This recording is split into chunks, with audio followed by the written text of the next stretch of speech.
এই যে ট্রান্সফরমারটা এখানে ব্যবহার করা হয়েছে খুবই হাই কোয়ালিটির ট্রান্সফরমার। নমস্কার বন্ধুরা, টিএমএস ইউটিউব চ্যানেলে সকল বন্ধুদের স্বাগত জানাচ্ছি। তো আজকে আপনাদের কাছে নিয়ে চলে এসেছি স্টেবিলাইজারের একটা খুব সুন্দর ভিডিও, যেই ভিডিওর মধ্যে আপনারা দেখতে পাবেন 1 কেভি থেকে শুরু করে 20 কেভি পর্যন্ত সব রকমের স্টেবিলাইজার কিন্তু পাবেন। যেটার জন্য অনেক বন্ধুদের ডাউট ছিল যে দাদা ছোট স্টেবিলাইজার, কেউ 5 কেভি করতে চাইছে, কেউ 10 কেভি করতে চাইছে, তো তাদের জন্য আজকের ভিডিও। অবশ্যই ভিডিওটা ফুল ওয়াচ করুন, তাহলে ইন ডিটেলস এই স্টেবিলাইজারটার সম্বন্ধে জানতে পারবেন এবং অবশ্যই আপনার বাজেটের মধ্যে কিন্তু এই স্টেবিলাইজার পাবেন। ঠিক আছে, তো পল্লবদাকে ডেকে নেবো ফুল, কারণ এই স্টেবিলাইজারটা আমি নতুন দেখছি, তো এর কি ফিচার্স রয়েছে, কি কি ক্যাপাসিটি রয়েছে, সেগুলো একটু ডিটেলস বন্ধুদেরকে শেয়ার করো। দেখুন, এটা হচ্ছে যে স্টেবিলাইজার, সেটার কোম্পানি হচ্ছে দাচি। আচ্ছা, দাচি কোম্পানি স্টেবিলাইজার। এই কোম্পানি হচ্ছে হরিয়ানার কোম্পানি। আচ্ছা, ইন্ডিয়ান কোম্পানি।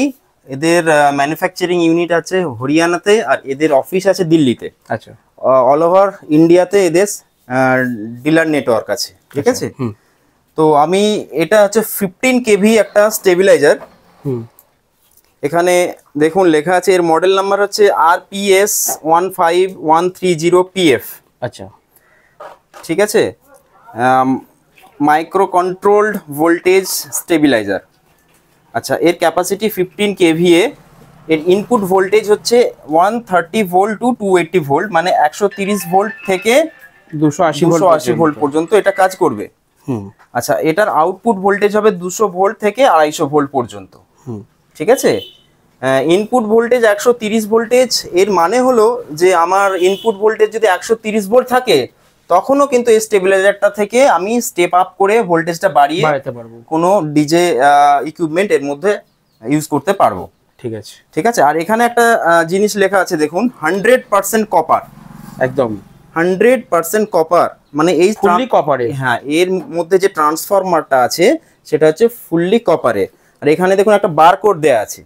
বারকোড দেয়া আছে মানে এটার একটা নির্দিষ্ট সিরিয়াল নাম্বার আছে, কারণ কি এই স্টেবিলাইজারটার উপর 2 বছরের ওয়ারেন্টি আছে। আচ্ছা, 2 বছরের ওয়ারেন্টি, 2 বছরের ওয়ারেন্টি আছে। আচ্ছা, এবার দেখুন এটার বিল্ড কোয়ালিটি। এটা কিন্তু খুব ভালো একটা চেসিসের মধ্যে কিন্তু করা আছে স্টেবিলাইজারটা। স্টেবিলাইজারের নিচে দেখুন কিছু চাকা দেয়া রয়েছে, যাতে করে আমি ইজিলি এটাকে এক জায়গা থেকে অন্য জায়গায় ইজিলি আমরা নিয়ে যেতে পারি। আর এর দুদিকে দুটো কিন্তু হ্যান্ডেল দেওয়া রয়েছে, যাতে করে আমরা দুজনে ধরে নিয়ে যেতে, দুজনে ধরে। স্টেবিলাইজার মানে তো হেভি ওয়েট। হ্যাঁ, আচ্ছা, এবার দেখুন সামনের ফাংশনটা একটু বলে দিন। সামনে ফ্রন্টে কি কি অপশন দেওয়া আছে। এখানে দেখুন একটা অপশন দেওয়া আছে গ্রিড আর জেনারেটর। গ্রিড আর জেনারেটর। গ্রিড মানে হচ্ছে যখন আমরা ইলেকট্রিক তে চালাবো, তখন গ্রিডের দিকে এই সুইচটা অন করে রাখবো। আচ্ছা, আর যদি জেনারেটরে চালানো হয়, তখন কিন্তু জেনারেটরের দিকে এটা ডাউন করে নামিয়ে দেওয়া হবে। হ্যাঁ, এটার কারণ কি, কারণ আমি পরে বলছি। ঠিক আছে, তার আগে দেখাচ্ছি যে এখানে দেখুন বাঁ দিকে একটা রটারি সুইচ আর ডান দিকে একটা রটারি সুইচ আছে। এই রটারিতে কি কি অপশন আছে দেখুন। এটা নিচের দিকে আমি যদি করি, এখানে লেখা আছে অফ। এটা টেবিলাইজারটা অফ মোডে থাকবে, টোটালি অফ হয়ে যাবে, টোটাল অফ থাকবে। আচ্ছা, এখানে দেখুন লেখা আছে বাইপাস। বাইপাস মানে হলো এই স্টেবিলাইজারের মধ্যে কিন্তু কোনো কারেন্ট ঢুকবে না। যে ইলেকট্রিকটা স্টেবিলাইজারের ইনপুটে হবে, সেটাই কিন্তু আউটপুট হয়ে বেরিয়ে যাবে, বাইপাস হয়ে। আচ্ছা, যদি আমার মেশিনে কানেকশন থাকে, মেশিনে ওই ডাইরেক্ট কারেন্টটাই পাবে। হ্যাঁ, যদি কোনো জায়গায় ভোল্টেজ একদম ফিক্স থাকে, আমার ভোল্টেজ অ্যাকিউরেট থাকে, তখন স্টেবিলাইজারের দরকার হয় না। আচ্ছা, ঠিক আছে, তখন আমরা বাইপাস করে এটা ইউজ করব। ঠিক আছে, ঠিক আছে। আচ্ছা, এখানে দেখুন আচ্ছা আপ।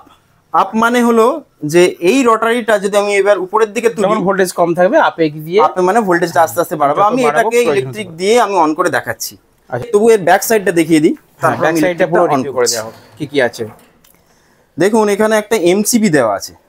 এমসিবি মানে কোনো কারণে যদি আমার আউটপুট শর্ট সার্কিট হয়ে যায়, তখন কিন্তু এই এমসিবিটা কি হবে, অফ হয়ে যাবে।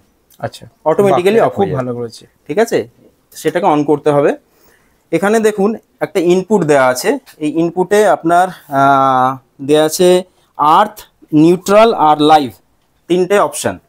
ঠিক আছে, আর এখানে তার সঙ্গে এখানে একটা আউটপুট প্যানেল দেওয়া আছে। আমরা যদি এক্সটার্নাল কোনো বোর্ড আমি এতে বোর্ড কানেকশন করি, তখন এই কিন্তু এই আউটপুট থেকে বোর্ডটা আমি কানেক্ট করতে পারবো। আর এখানে 1টা 2টো 3টে 4টে 5টা 6টা সকেট দেওয়া রয়েছে আউটপুট মানে কানেক্ট করার জন্য। ঠিক আছে, তো 15 কেভি মানে 3টে C20 আরামসে চলবে। 15 কেভি মানে আপনি 5 কেভির তিনটে অ্যাম্পলিফায়ার আরামসে চলবে। ঠিক আছে, ঠিক আছে। আর পেছনে কিছু নেই সেরকম। হুম। আচ্ছা, এবারে এটা আমি এবার ইলেকট্রিক দিয়ে, হ্যাঁ ইলেকট্রিক দিয়ে বাইপাস মানে হচ্ছে যে ইলেকট্রিকটা এলো সেটাই কিন্তু বাইপাস হয়ে বেরিয়ে গেল, তার ইন্ডিকেটর হচ্ছে এটা। এইটা এই লাইটটা জ্বলা মানে হচ্ছে বাইপাস হয়ে কারেন্টটা বেরিয়ে যাচ্ছে, স্টেবিলাইজার কিন্তু ঢুকছে না। এরপর হচ্ছে আপে দিলে আমরা দেখতে পাবো মেইনসের আলোটা জ্বলে গেল, মেইনসের আলোটা জ্বলে গেল। আর এখানে ভোল্টেজটা দেখুন শো করলো 216 ভোল্ট। ঠিক আছে, এরপরে এটাতে কি করবে, এর ফ্রিকোয়েন্সি 50 হার্জ 50 হার্জ শো করবে। ঠিক আছে, এরপর হচ্ছে আউটপুট ভোল্টেজ 216 একই আছে, ইনপুট আর আউটপুট একই আছে কারণ এটা একেতে দেওয়া আছে। এবার যদি আমি ভোল্টেজটা বাড়াতে চাই তখন আমি এটাকে বাড়াবো।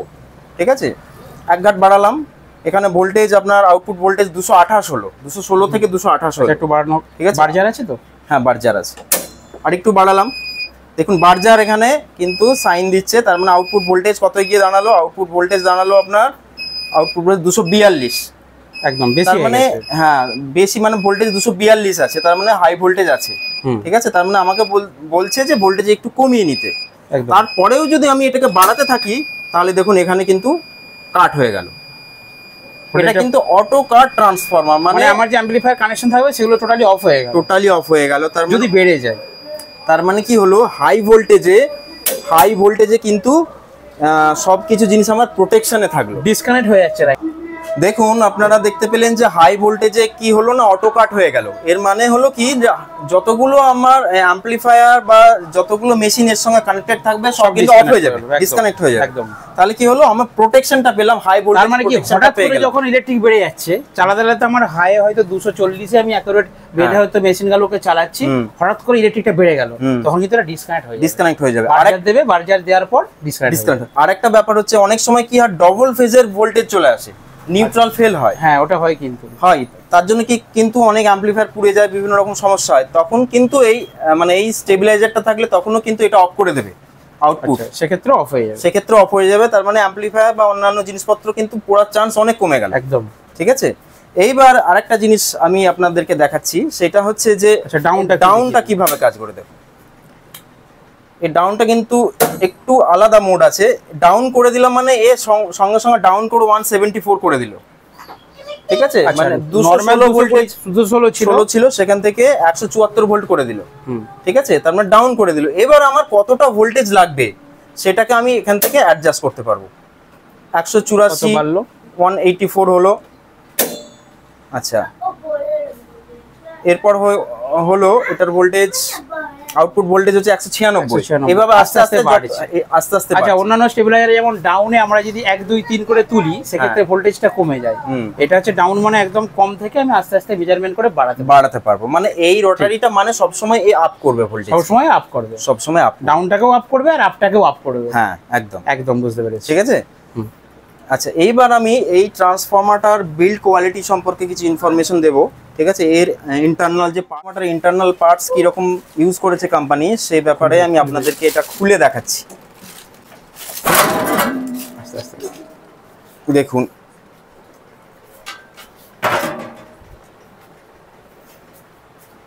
সবচেয়ে প্রথমে দেখুন এর যে মেন ইউনিট হলো ট্রান্সফরমার।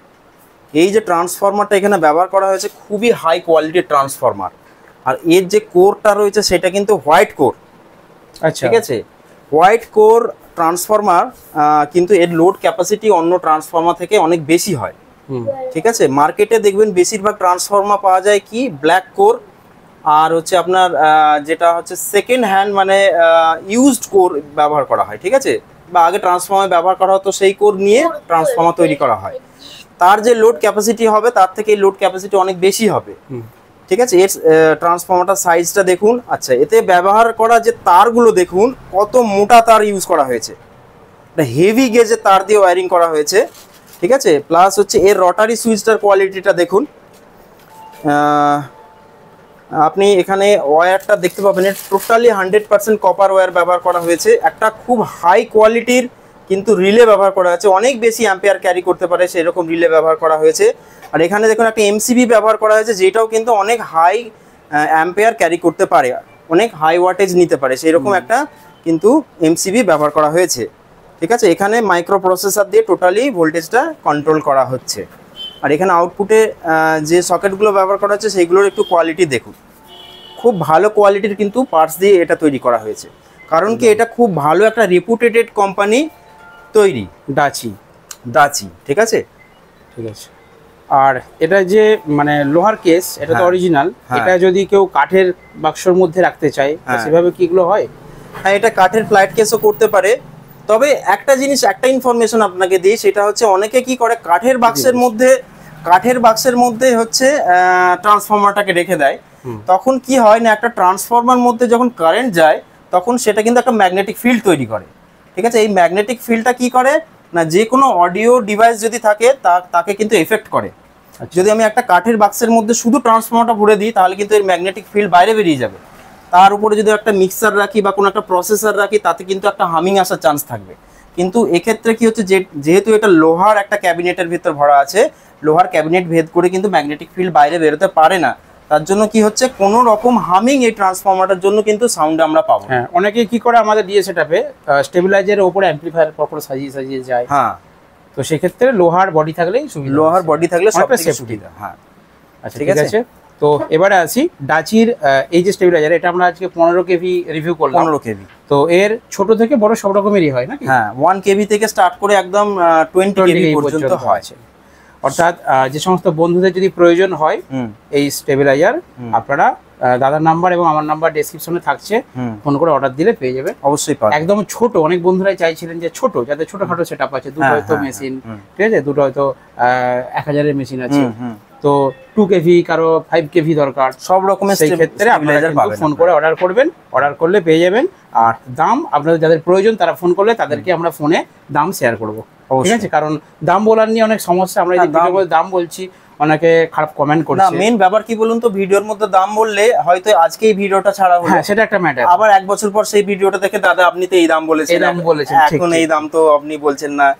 দাম হচ্ছে চেঞ্জ হয়, ঠিক আছে? সব সময় হচ্ছে ফোন করে নেবেন ফোন নাম্বারে, সেই সময় কি প্রাইস চলছে আমি সেই প্রাইসটা আপনাকে জানিয়ে দেব। ঠিক আছে, তো চলুন আজকে স্টেবিলাইজার নিয়ে একটা ছোট্ট ভিডিও উপস্থাপন করলাম। দেখা হবে বন্ধুদের সাথে নেক্সট ভিডিওতে। ভালো থাকবেন, সুস্থ থাকবেন।